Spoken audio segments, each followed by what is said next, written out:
In the world today, people take food for granted. The people who sell food don't take it for granted because it's directly how they make their livelihood off their farming, off their gardens, off their cattle, off their herds, off their pig farms, off their chickens. The things that we eat gratefully every day. The fools in American establishments who work in restaurants are vile about food most of the time, at least in the city in which I'm in currently. I never saw that in my other place where I used to live quite happily.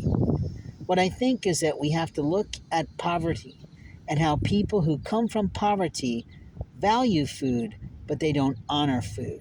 They're often crude. When you properly recycle, you're thinking about the environment. You're thinking about how society and your family must go on. When you take your cans and rinse them out, pull the tops and contribute them to some sort of child cancer fund, that's good.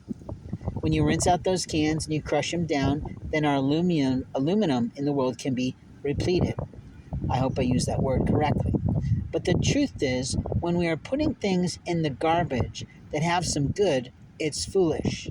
The other day, I watched a man who's often rude to me take some things I left for someone else and place them in the garbage.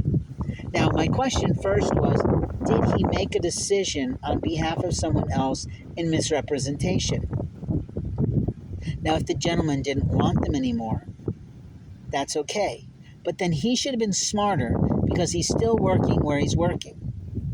He's still doing the garbage detail. What he could have done was taken those things to his home, put them on the front stoop, and sold them for cash to someone who needs them. Those items are very expensive in the store.